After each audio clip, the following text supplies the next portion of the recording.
So I watched a lot of videos and I wanted to ask, what do you think is the most difficult thing for a new healer to learn or get used to? Realizing the healing meters isn't everything is probably the hardest thing for new healers. I'm not talking about learning a class is not hard. Learning boss mechanics is pretty important if you're playing proactive healer, but honestly, realizing that it's not all about healing meters in raid scenarios is probably the hardest thing for new players, because I feel everyone just put emphasis on, oh god, I was last healer on this boss, I'm worthless, what am I doing, I'm not pulling my own weight, why did they invite me, why do I play a healer when I'm the lowest healer? And a lot of the times it's like, a lot of times healing meters don't really tell the whole story, and it puts off players from playing a healer when they feel like hey, I'm Resto Druid in normal content and everyone else is out sniping me, getting to heals first. Like, there's not much you can do about it. Resto Druid is in like content where there's not a lot of damage happening, or where you over healing content with tons of healers. There's not much, even with pre-hotting, you can't really do that much about it. Like, that's the sad fact. It's kind of sad to see sometimes, but that's just the way it is, dudes, at the moment. At least for Mythicals, the biggest thing for new healers getting used to the idea that your job isn't to keep people topped off, it is to keep people safe and stable. I agree, 100%, Rudy. That's a really good advice. That took me a long time. It took me a really long time to realize that. Especially as Resto Druid, I feel this falls to Resto Druids everywhere. You want your HUTs to finish off and heal up the people, so they don't have to be 100%, they can be 80, 6, they can be 50% HP, and you're like, okay, there's no damage happening, I have my rejuvenation on them, I have a fluorescence hot on them, like Spring Blossoms hot on them, a fluorescence there, I can go and DPS. And that person with 50% HP is gonna be fine, because there's no damage, he's standing in my HUTs, it's all good. And I can optimize my DPS. Do you know how long? That kind of like safety, or realizing about it, do you know how long that took to feel completely safe? Because I feel every new healer is gonna be shitting themselves. They'll be like, man, if anybody dies, it's 100% my fault. They need to be 100% HP. Like, anytime anyone takes any amount of damage, I'm swapping to cast all my regrowths, my swiftmans, everything. Like, that's it. They're never dropping. They're never gonna drop below 100%. That's so on point. That's so on point. I feel that's every healer. Every new healer is gonna be like this. I feel every new healer is gonna be like, damn, if they're not 100% HP and they die, it's my fault and nobody's else. And a lot of the times, like, especially for Resto Druid, and new healers will definitely pick that up over time.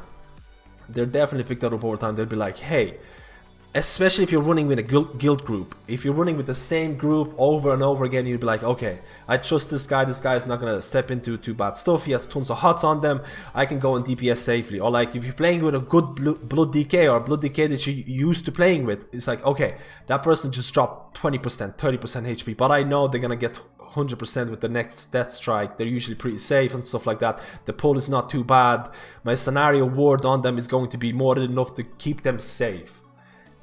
That level of confidence is like, I feel, the next step from a new healer to, let's say, experienced healer. That's the big step.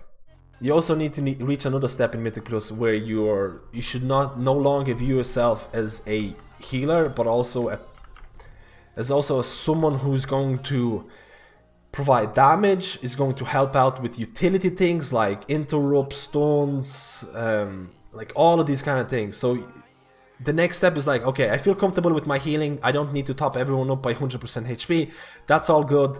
The next step is like, okay, I'm gonna start using my interrupts, I'm gonna start using my my stuns at the right moments, and I'm also gonna try and optimize my DPS, because I know that at certain points where there's like the boss, there's very little damage happening, there's no point in me just staying around and just you know, doing nothing. There's no point of me of trying to pre-hot in 5-mans when I know there's no damage happening, because I know this boss is not gonna be that hard. I might as well go into kitty form. I might as well apply that Sunfire, Moonfire. I might as well try and get Flame Shock, Lava Burst in there, because I know everyone's safe. That's the steps.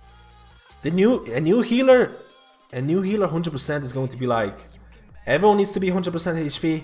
I am here just to heal. I will try and stun whatever. I'll stun when everyone's full HP. Like I feel this is how new players feel. Like, I'm only going to be using my utility when I feel everybody is safe. But sometimes you want to consider that, hey, everyone's really low HP. But if I interrupt this guy, or if I stun this group of mobs, that's gonna stop damage for like 5 seconds, and I'm gonna be able to heal everybody up to safety.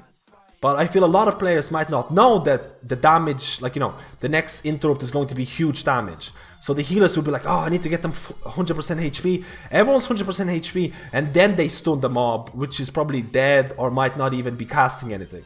Like, you know, you have these little things that's gonna separate, like, you know, a new healer to someone who's more experienced.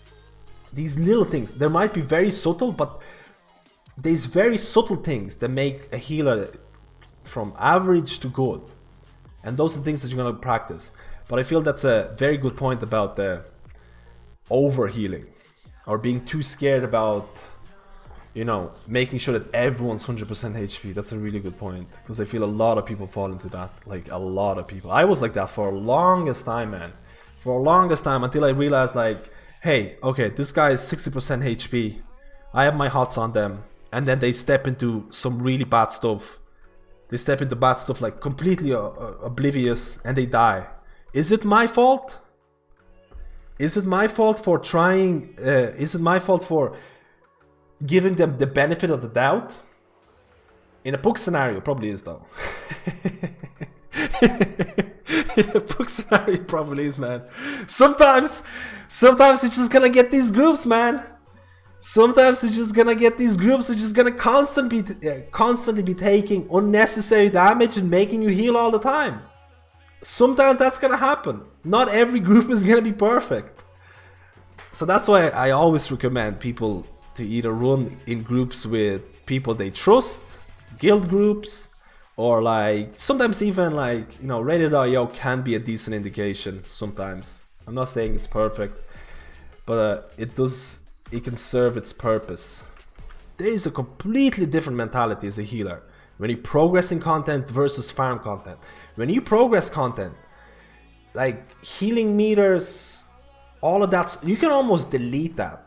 You should actually not use healing meters in progress content. Like if you're a type of person, and I know there's a lot of people who will be like, who will always have, like, they know that healing meters doesn't matter during progression, or they don't matter as much, but they'll still be like, you know, I could have, I'm the last healer, oh man, maybe they're gonna replace me because even they know in their heads that, hey, I make sure, like, I heal the people who are at 10% HP, and instead of casting Wild Growth, I was casting Swiftmend on them, or even casting Regrowth. That was really inefficient, but it saved someone's life from 10% HP, and they're alive now because of that. Even though I could have cast Wild Growth and get way better HPS. That's the kind of mentality that you should adapt for progression. A good raid leader and a good guild, there is ways to actually see like the healing on people who are really low. There's actually a parameter in Warcraft logs, and I think actually in WoW Analyzer, I can't remember, that shows you the healing on people who are really low. Who was the person who healed them? Whose healing, whose direct healing was there? Like, you can actually measure that very, very easily. So there's like, being a healer is that's one of the reasons why I like being a healer, because it's not as scientific as a DPS.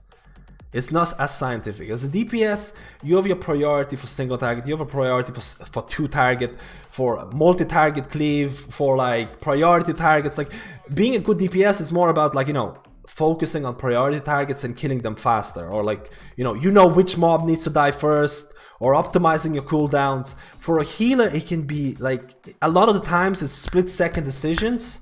You'd never have a split rotation. Your rotation can change. You can use inefficient spells, or, you know, get off your proper rotation, and that might still be the best way to go. That might still be the best way to go. In DPS, it's usually like you stick to the stick rotation, you go to priority targets and things like that. And healing is a lot less scientific. It's a lot more about, like, you know, split-second decisions. And that's why I really love healing. That's why I feel healing is really, really fun, because of that. Sometimes you have to heal much more in Mythic 5 than plus 15, 100%. I've been saying that for like years, dude. There's a lot of players, there's a lot of healers who are doing this, let's say, who are doing this plus 5s, plus 6, plus 7s, and they're like struggling. They're like, let's say they had to do overall 20k healing. Like overall dungeon healing was around 20k for them. And they look at streamers, let's say they look at my stream and they say like, oh, we got a poke for like a plus 16. There's no way I could ever do a plus 16 when I'm stuck on this plus 7, plus 6 keys. It's going to be double as hard. It's going to be triple as hard. And it's just not true. It's completely false, man. A lot of the times, these lower keys where people might be inexperienced, people don't know when to interrupt, people don't know when to stun, they might just stand in bad stuff. You end up babysitting them way more than you would end up babysitting people in like plus 16s, plus 70s, plus 18s. Because generally speaking, the people who do higher keys, they know the mechanics. They know when to interrupt, how to do these cheese tactics. And a lot of the times, like a plus 16 key on an easy affix week, I end up doing like 10k, 15k healing overall, like maximum. And sometimes I drop down, like this couple of times I dropped down to a plus 8, plus 9 to do view runs and stuff like that. Not always view runs, but and I end up doing like 20k, 25k overall healing. So that's why I feel it's almost like this, like kind of like a placebo effect or whatever. That's why I feel really sorry for the people who are stuck at anything below 10s, because I feel that zone is like a bronze in League of Legends. Anything below plus 10, because most of the players who are aware of boss tactics and stuff like that will never do a below 10 because they want to get the max loot. So they'll never ever will step into the, you know, anything below 10. They'll never just go in there.